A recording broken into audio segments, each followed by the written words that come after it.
Funko has just shocked the world by revealing two new Funko Pops for Jurassic World Rebirth. We have Diabloceratops and Carnotaurus.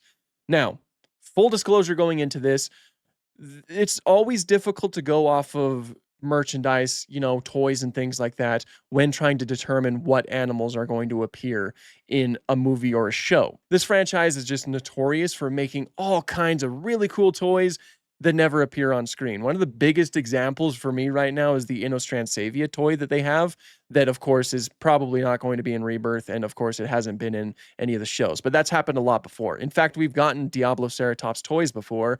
We've gotten like Sarcosuchus toys, Tyranotitan, Bahatosaurus, all kinds of creatures that have not appeared in a movie or a show. But I will say that per my memory, Funko has never done that before.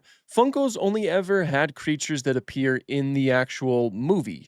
They haven't done too many Funko Pops for the Jurassic franchise, but the ones that they have, again, are creatures that appear in the movie. Now, some of them might look a little bit different, like the Therizinosaurus looks quite a bit different in Funko form than it does in the movie, at least in terms of the colors. But of course, that is still an animal that appeared in Dominion. So if these two animals don't appear in Rebirth, that would be a first for Funko. This would be the first time that they actually create Funko Pops that are not actually in the film, which would certainly be interesting. But let's say there is a slim chance that these guys will appear in the movie.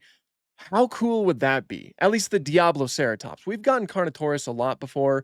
Ever since 2018, we've gotten a lot of Carnotaurus. But Diabloceratops, it has yet to show up. That would be a really cool thing to see. It's like a medium-sized ceratopsy, and it has very interesting frill ornamentation. Like it has these type of two large spikes that go up and out to the left and right, up in those opposite directions.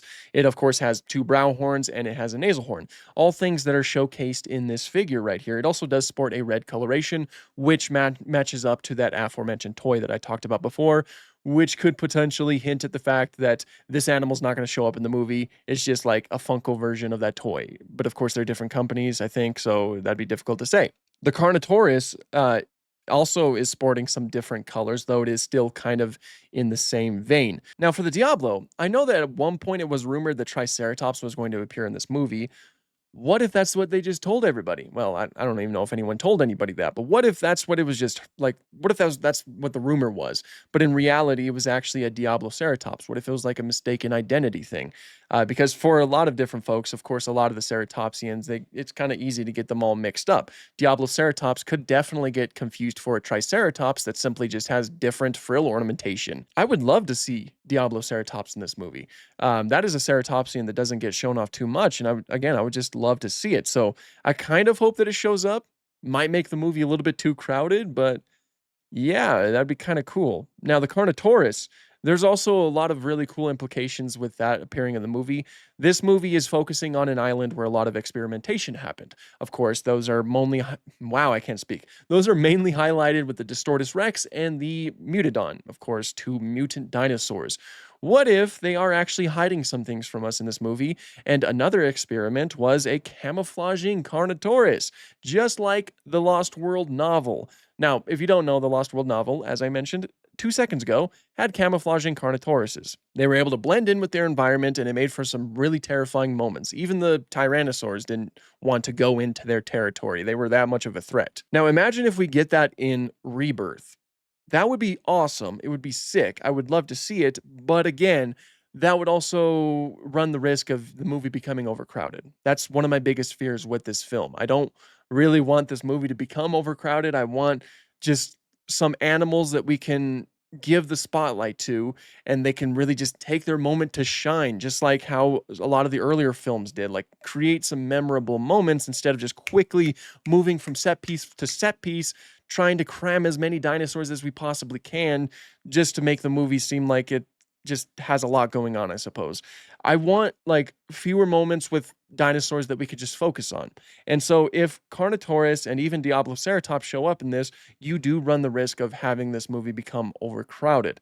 And I really don't want that. It still would be interesting to see though. Camouflaging Carnotaurus and a Diabloceratops. Diabloceratops, if it shows up in the movie, I guarantee it's not gonna have a huge role. It'll probably just be one of those things where it's like you see it in a herd, or maybe they just come across it and it's like, "Whoa, it's a dinosaur. Look how cool that is." And then they just move on, something that references the, original Triceratops scene from the first film.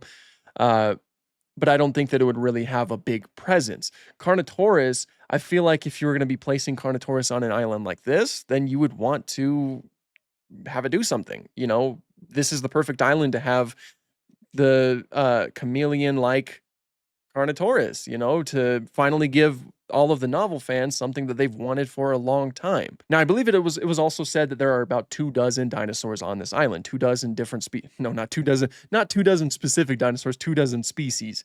That means that there's a lot of dinosaurs that we still don't know about. We do have some that are confirmed, of course, through the trailers and other sources, but that does leave a lot of wiggle room for creatures like this to appear. But of course, take this with the biggest grain of salt possible. It is very much possible that Funko finally just created some unique figures that don't appear in the movie, just some extra merchandise to get people to, give money to them. It's really cool dinosaurs to have as Funkos. I mean, I'm not really a Funko guy myself. I've stopped collecting Funkos for like years now. I think the last time I actually sought out a Funko Pop was back in 2018 or something like that, maybe a little bit later. I don't really do that too much anymore, but I still think that it's pretty cool that they're showcasing that right here. Obviously, there is also a Funko Pop Spinosaurus. That makes sense. Spinosaurus is in the movie. I'll probably be getting that because Year of the Spinosaurus, I'm committed by this point. But yeah, so these are two things that we have recently gotten revealed. And I guess be sure to let me know what you guys think of it. Are you guys potentially excited about this possible like new ceratopsian and returning a Belosaurid? Be sure to let me know down in the comments down below. And yeah, so thank you to everybody for watching and have an awesome day.